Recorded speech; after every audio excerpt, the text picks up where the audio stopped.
In several previous modules, we have laid down the foundation of two-way analysis of variance set up in the fixed effects, random effects as well as the mixed effects model. In this module, we will use two datasets to illustrate the two-way analysis of variance fixed effects model, and we will do that with the help of R. In a previous module, we had introduced the two-way analysis of variance. Basically, in case of analysis of variance, we try to test the equality of mean across several populations.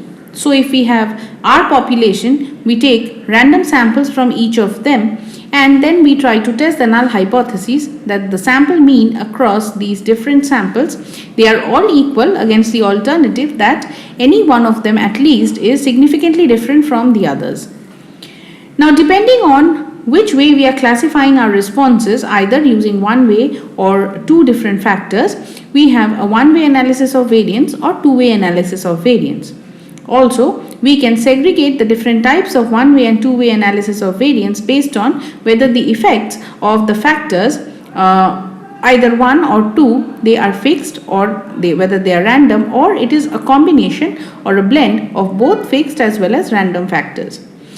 What we are trying to do in this module is we are trying to look at the two-way analysis of variance and how we perform it using R. Suppose we have two factors. So, to lay down the premise of a two-way analysis of variance, we assume that there are two factors. One is alpha with I levels and beta at j levels. Let Nij be the number of observations at level I of alpha and j of beta, and let those observations be Yij. So Yij are actually our response for the study.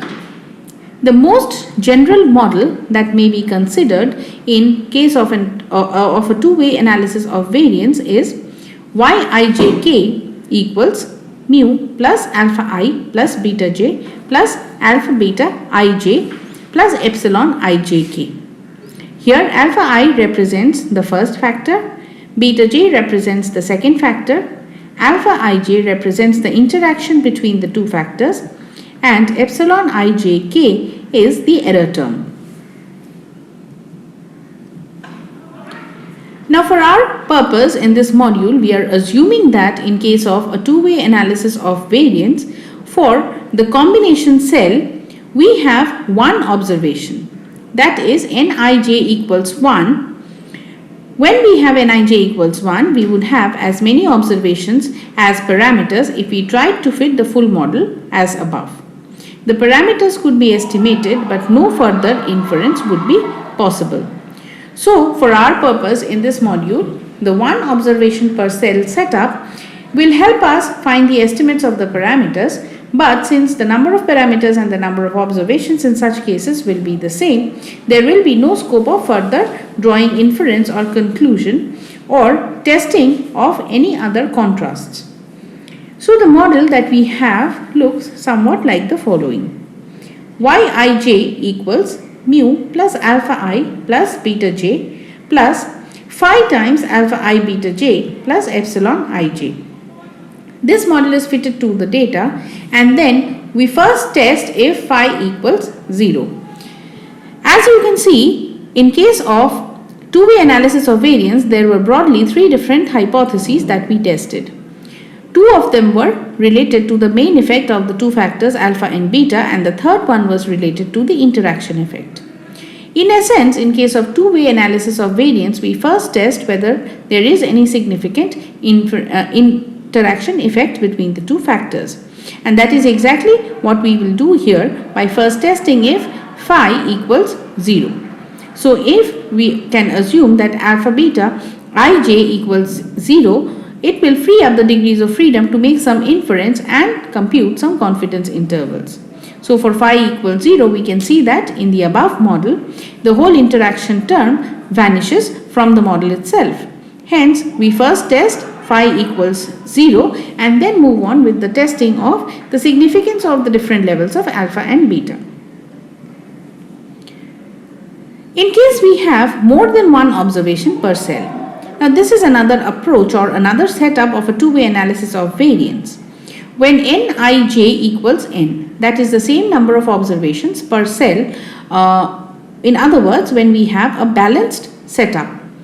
In such case, with more than one observation per cell, we are now free to fit and test the model Yijk equals mu plus alpha I plus beta j plus alpha beta ij plus epsilon ijk. The interaction may be tested by comparing to the model, which is of the following form: Yijk equals mu plus alpha I plus beta j plus epsilon ijk. And we can test these two models against each other by computing the usual F test by taking the sum of squares from both the models and taking the ratio. So the F test statistic will follow an F distribution with respective degrees of freedom, and we perform the rest of the test of hypotheses according to the norms of the F test. In this testing, if we find the interaction effect to be significant, then we do not test the main effects of the two separate factors, even if they turn out to be significant. And hence the testing of interaction is done before, because in case we find that the interaction effect to be significant, then there is no point in testing the main effects, and the test of hypotheses then becomes redundant. So for more than one observation per cell setup, if the interaction effect is significant, then do not test the main effects even if they appear to be significant. And if the interaction effect is found to be insignificant, we then test the main effects but use RSS divided by degrees of freedom from the full model in the denominator of the F test statistic. The test statistic is then given by RSS, in subscript we have written small, which means that this is from the model without the interaction, minus RSS large divided by degrees of freedom of small minus degrees of freedom of large, divided by sigma hat square of the full model. Now, in case we have a two-way analysis of variance set up, how do we interpret the interaction effect? We have been discussing so far how the significance or the insignificance of the interaction effects affects the testing of the hypotheses of the main effects of the factors A and B. Here let us look at the interpretation. A comparison of the levels of one factor will depend on the level of the other factor in case there is interaction present. So the interaction of this is not, the interpretation of the above is not though simple. So let us assume the following two layouts. In the first layout, we have two genders. We have classified our respondents by gender as well as by the kind of drug that they are taking. So we have two layouts where in the first layout we have 5 female and 3 male in drug 1 and 2 female and 1 male in drug 2. And in the second layout we have 2 male and 1 female belonging to drug 1 and 1 male and 2 female in case of drug 2. So given this setup, the response in this sample is a measure of performance under the influence of these two drugs. So we have the respondents classified by gender and we are looking at their performance under the influence of the two kinds of drugs listed. So if you look at the illustration, on the x-axis we have the gender and on the y-axis we have response. So we can see from the first layout, if we look at the two lines don't intersect. Whereas in the second case, for the two gender, when we look at their responses, their lines intersect. So if we look at the following figure, they will tell us about the interaction between drugs and gender of patient, which is obvious in the second case as the two lines are intersecting each other. So we can see from the illustration that in neither of the cases are the lines parallel indicating interaction, but that drug 1 is better is clear in the first plot and the ambiguous conclusion is clear in the second. In case of the first, we can see that the two lines are not parallel. However, if we extend the lines some further, we can see that at some point they would intersect. So there is some possibility of interaction, but the interaction effect is much more obvious in case of the second plot. Now, when the interaction is significant, the main effects cannot be defined in an obvious manner. It's clear or it's obvious that when there is interaction, we cannot simply look at the main effects of the two drugs and hence we need to take into account the fact that the two drugs interact amongst themselves and also produce a different outcome altogether. When the interaction is significant, then in this particular case, we can define the main effect of gender female, main effect of gender male, but it is difficult to define the interaction effect in this particular case. Now let us look at the rats data set. This is the data set which is inbuilt in R. So we will see how this data set can be used to illustrate the two-way analysis of variance technique. So in the previous slide we have an example data set where there are 4 replicates. That is, there are 4 observations per cell and the cells have been named 1, 2 and 3. Also classified by the different kinds of treatments A, B, C and D. So there are 4 replicates, that is, there are 4 observations per cell. The data was collected as part of an investigation of toxic agents' effects on 48 rats who were allocated to 3 different kinds of poisons, poison 1, 2 and 3, and also treated with 4 different treatments A, B, C and D. So in a combination we have 3 poison and 4 treatments. The response that we have seen, which represents our YIJK, is the survival time of rats in tens of hours. So in order to use R to illustrate, we first read the data into R, and this is how exactly that we do. So we first read the poison and also then we read the treatment. So when we put them side by side in a data frame, we can see that we've got a combination of all possible poison and treatment types. Also, in case of time, we are defining this variable and entering the values of the survival time for each of the 48 rats. Finally, under the rats dataset, we are putting poison, treatment and time in one data frame, and when we look at the data, it looks somewhat like the layout that we had seen here. So after reading in the data, we make some regular box plots. The details of the plots and their interpretation can be found in the textual material which is available with this video. Here we will focus on the analysis of variance and the plots in connection to them. So if the readers want to look at the box plot, then they can look at the textual material. The box plots basically look at the distribution corresponding of survival time corresponding to the different poisons and the different treatments that they are subjected to. Let us look at the interaction between the two main factors using a graphical method first. In case of R, this can be done using the syntax interaction.plot. And the arguments that we need to provide are the names of the 3 variables in our data frame, namely rats, $treatment, poison and time. So when we look at rats across different treatments and their mean survival time, so these are the 2 plots that are created. So for different treatments, we have the survival times plotted against the different poisons, and for different poison we have the survival time plotted against the type of treatment that they were subjected to. As we can see, it is clear from the first plot that due to the different treatments there was an interaction in the mean survival time in case of the rats.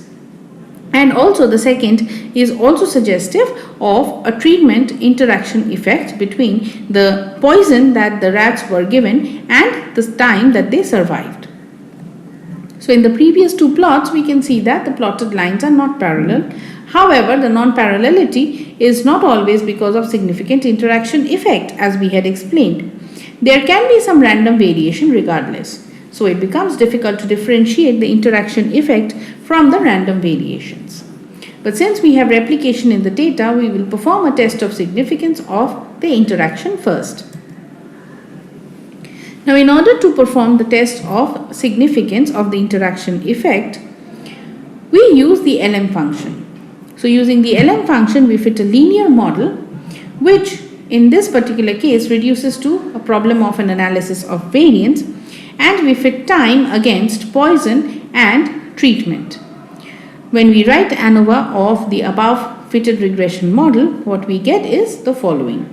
So in the analysis of variance table, we have the response which is given by time, and first we have the column which lists the sources of variation. One is different Poisson, second its treatment, next we have Poisson times treatment, which is the interaction between the two factors, and finally we have the residuals.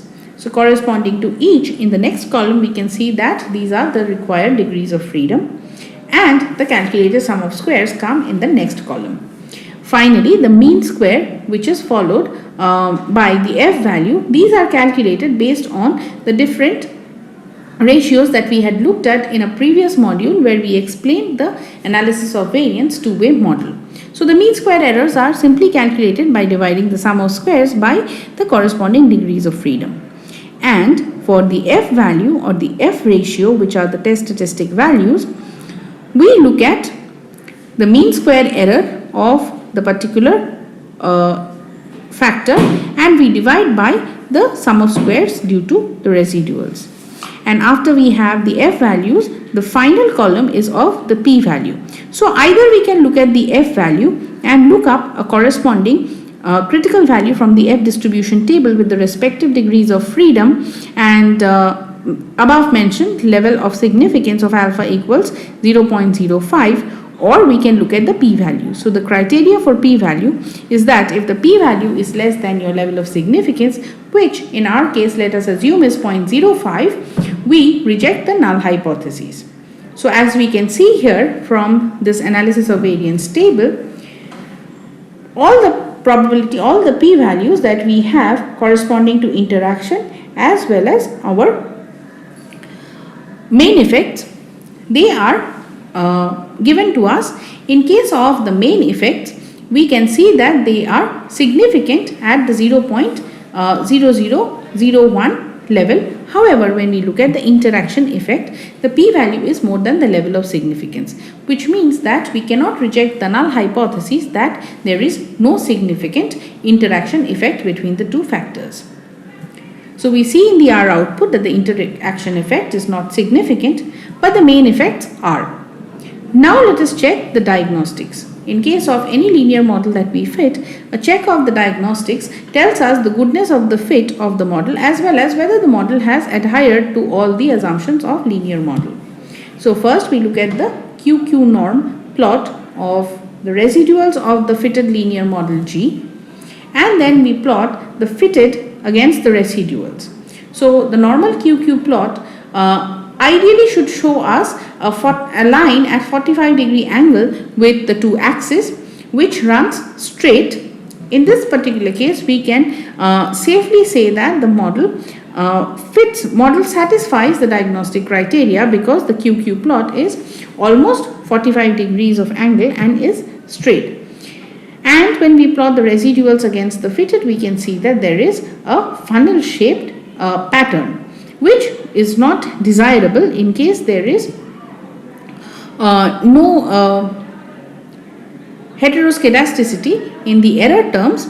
Then we have the residuals when plotted against the fitted values which follow a particular pattern. So clearly there is a problem since the plot of the residuals show a pattern. So perhaps transforming the data will help us. So let us now try taking the log transformation of the responses and fit the model one more time. So we take the log transformation of time and fit the linear model once again as we had done previously, and now when we plot the fitted against the residual, we see that the plot has gotten better. So not enough improvement although when we look at the plot of the residual. So let us try the reciprocal of the responses. Hence we now use the LM function to plot fit 1 over time on Poisson and treatment. So once we do this and we look at the plot, the QQ normal plot also has gotten better from the first model that we had fitted, and also the residuals when plotted against the fitted values show no pattern whatsoever. So the residual plot looks good for the reciprocal of survival time. The reciprocal can be interpreted as the rate of dying, since the responses were taken as the survival time of the rats. When we take the reciprocal of that, we interpret the values as the rate of dying of the rats who were given the poison and were also subjected to the different treatments. So we check the QQ plot again to make sure that we have done a good job, or we have done the correct job of fitting a model with 1 over the reciprocal, 1 over the survival time. So this is how we have fitted the regression model, and we also have looked at the summary of the linear model G. So far we had only been looking at the analysis of variance report, which was telling us whether the interaction effect was significant or whether the individual main effects were significant. So in this particular case, we can see that the output is giving us the coefficient estimates as well, and also the test of significance of each of the coefficient estimates. And as we can see that all the effects, all the different poisons, poison 2 and 3 taking 1 as the base, and treatment B, C and D taking treatment A as the base, are significant, which means that if we take poison 1 as the base, poison 2 with respect to poison 1 has a significantly different effect. Likewise for poison 3 with respect to poison 1. Also treatment B with reference to treatment A, which is treated as the benchmark, has a significantly lower effect on the survival time because the coefficients are negative. Likewise for C and D as well. So in this module we have learnt how, in case of a data set which has data classified by 2 factors with different levels, can be fitted using an analysis of variance two-way model. We have looked at the different test of hypotheses, one for the interaction and 2 other for the 2 different main effects. What were the sequences of the null hypotheses that they were tested in, and also we have seen the interpretation of those null hypotheses tests, as well as we have looked at the different nuances of using R and the different syntaxes involved in performing a two-way analysis of variance using R.